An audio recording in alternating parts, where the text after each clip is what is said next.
Bienvenue sur les sons du piano, voilà le petit tuto sur le prélude de Parolski. Donc, si vous n'avez pas encore vu ce prélude, je vous invite à regarder la vidéo précédente. Et puis sinon, il y a aussi une autre version qui est jouée en fin de cette vidéo. La main gauche est un accompagnement. Un accompagnement fait d'accords. Et puis c'est pas facile du tout. Donc, pas de doigts souples. Au contraire, nous tendons les doigts pour bien contrôler le toucher. C'est vraiment un travail sur le toucher. Pensez à faire ressortir les notes qui changent. Par exemple, là on a eu plusieurs fois ce Do, Ré, Fa.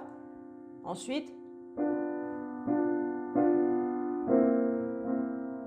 très intéressant d'entendre ce chromatisme, parce qu'il y a beaucoup de chromatisme. Le chromatisme, il est vraiment souvent présent dans les musiques dramatiques. Cette main gauche, eh bien, on va la jouer aussi avec pédale. Je vous invite à jouer cette main gauche seule avec pédale. Ce ne sera pas une main gauche fantôme. Je vous invite aussi à aller voir le concept de main gauche fantôme sur cette vidéo. C'est une main gauche qui va soutenir le chant, qui lui aura bien du mal à rester vivant, surtout quand il y a des blanches. Eh bien, quand il y a des blanches, la main gauche doit vraiment être vivante, doit vraiment être active pour soutenir les décrescendo ou les crescendo. Le scoop, c'est qu'on ne peut pas souffler dans un piano. Donc on ne peut pas soutenir une blanche qui est longue, le son meurt. Donc c'est à la main gauche de reprendre le flambeau, je dirais. Autre chose, je parlais de doigts tendus, ce ne seront pas du tout des doigts souples. Et le poignet, on le verrouille un peu. Verrouiller, ça veut dire qu'on va pas le laisser en patte de chien. Voilà, c'est en un seul bloc pour pouvoir vraiment contrôler le toucher, quelque chose d'assez égal. Avec nos doigts un peu bloqués, on va enfoncer la touche comme ça, et vraiment très très peu, hein, de toute façon. On va rester dans la course de la touche. Et l'idéal est de sentir la lourdeur de la mécanique. C'est la mécanique qui va faire remonter notre main.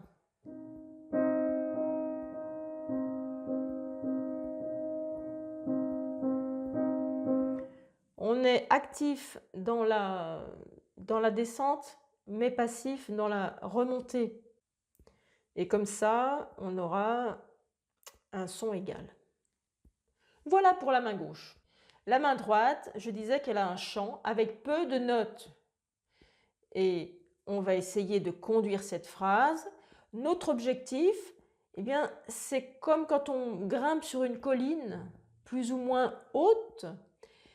On va essayer de tendre vers la note la plus haute, la plus aiguë de chaque phrase. Et c'est là qu'on doit tendre et ensuite ne pas jouer trop fort les notes d'après.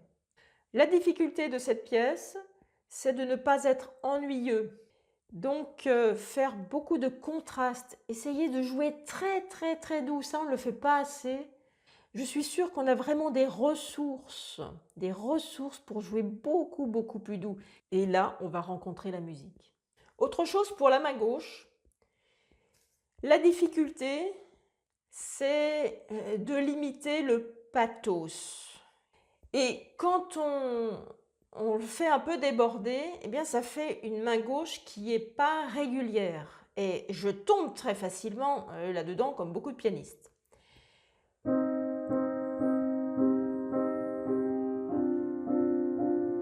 Il faut essayer d'avoir une main gauche régulière et avec une main droite qui va chanter. Mais on aurait vite fait d'avoir, par exemple, des rythmes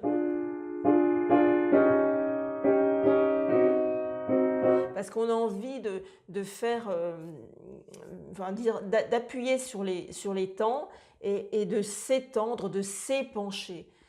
Voilà, c'est le risque d'être maniéré, d'être un peu trop précieux. Et puis, on ne s'en rend pas compte quand on joue, mais quand on écoute, c'est inaudible parce que c'est mièvre et c'est chaloupé, ça n'avance pas. Donc c'est vraiment le gros danger de ce genre de pièce. Voyons la petite figure rythmique récurrente. C'est noir, croche pointée double, noir. C'est vraiment magnifique, hein. Juste ça. C'est pas sans nous rappeler.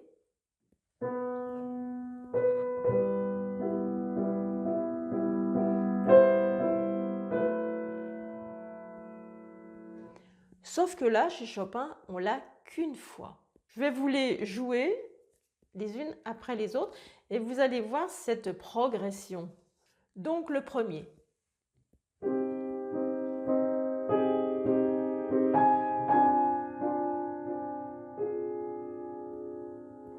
Le deuxième.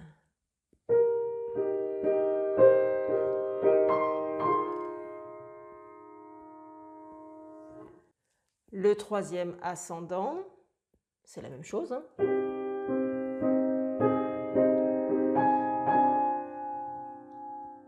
Quatrième ascendant.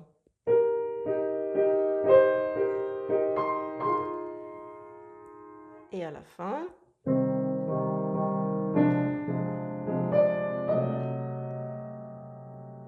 Tiens, ça change, c'est pas la même note qui est répétée.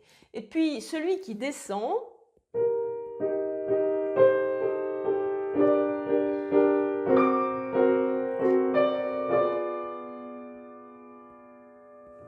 quand on répète cette note, hein, il faut éviter de faire rester vraiment sur la touche. Et d'ailleurs, c'est bien pour ça qu'il y a ce changement de doigt. 4, 5. C'est beaucoup plus facile de lier dans une répétition en changeant de doigt.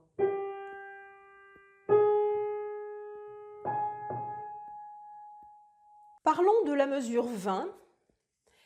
Elle est différente sur les deux versions que je joue, mais vraiment différente. D'abord, l'écriture n'est pas la même, c'est-à-dire que sur la deuxième version que je joue, la main gauche est vraiment en clé de Fa, alors que dans la première version que j'avais enregistrée, elle est en clé de Sol. La V1.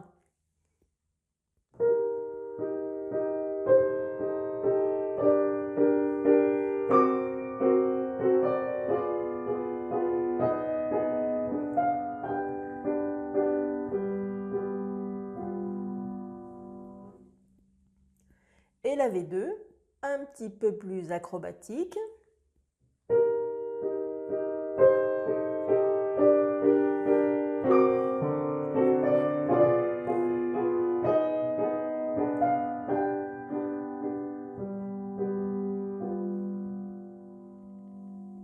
Je vous montre ici comment on peut la travailler.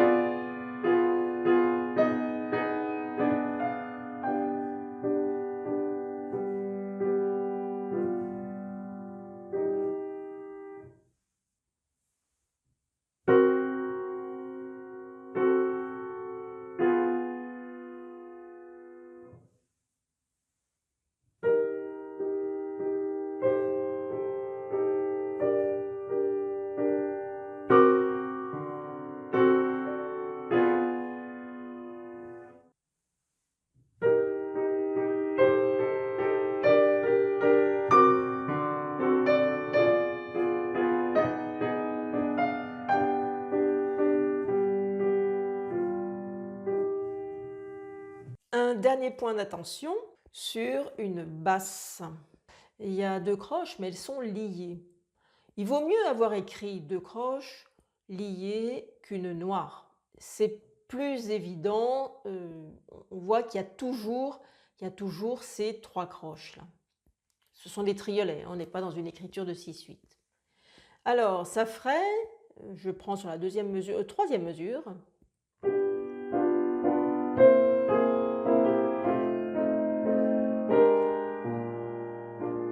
Vous voyez, quand on joue le dernier accord, on ne rejoue pas le 5e.